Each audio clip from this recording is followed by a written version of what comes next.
Sobre medicamentos, principalmente a classe analgésica, anti-inflamatórios e os opioides. Nós sabemos que existem as dores agudas e as dores crônicas. As dores agudas é uma resposta biológica do organismo, onde a gente tem mediadores inflamatórios no local da lesão, como histamina, bradicinina, substância P, prostaglandinas, e os usos dos anti-inflamatórios não esteroidais são muito bons para controlar essa sensibilização periférica e evitar uma sensibilização central. Nós sabemos que os anti-inflamatórios deveriam ser divididos em duas classes: os anti-inflamatórios não esteroidais e os anti-inflamatórios esteroidais, que são os corticoides, e também não acídicos e acídicos. A maioria dos anti-inflamatórios são acídicos, e os que não são acídicos são os analgésicos, como a dipirona e o paracetamol, que tem como ação melhorar a parte realmente analgésica, e eles atuam a nível central. Já os anti-inflamatórios não esteroidais atuam basicamente na periferia, e eles atuam em COX-1 e COX-2, ciclooxigenase 1 e 2, e tem alguns que são específicos da ciclooxigenase 2.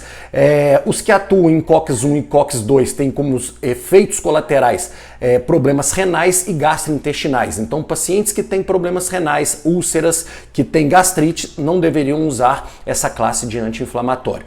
E os que atuam, que são seletivos de COX-2, têm como os efeitos colaterais problemas cardiovasculares. Então, também pacientes com problemas cardíacos não deveriam usar essa classe de anti-inflamatório.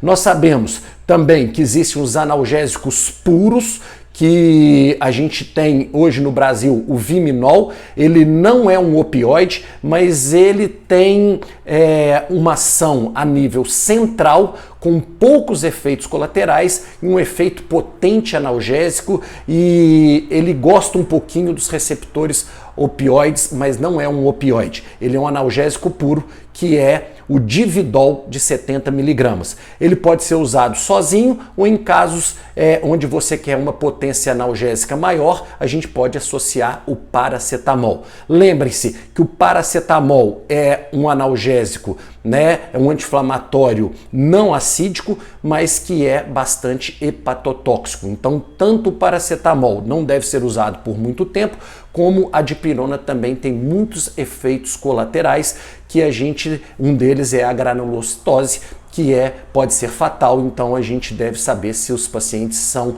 alérgicos ou não a essa classe de anti-inflamatórios não acídicos, que são os analgésicos.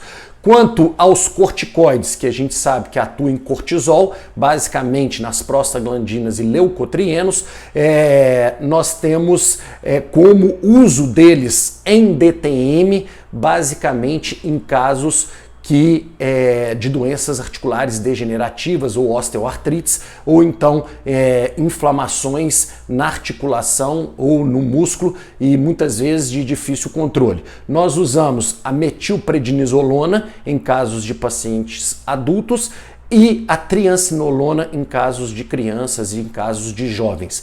Então essa aí é a nossa dica para o uso nas DTMs.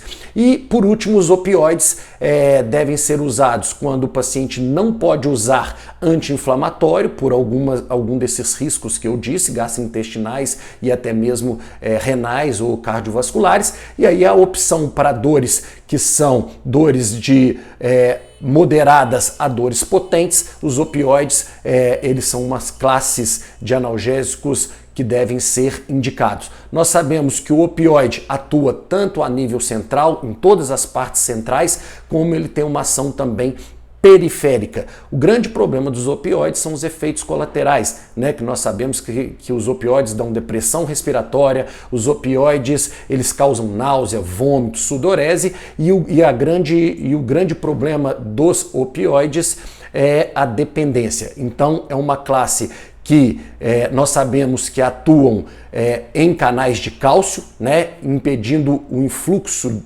nos canais de potássio, impedindo o influxo de cálcio e fazendo com que a gente possa então ter a modulação da dor a nível central e muito bom efeito analgésico.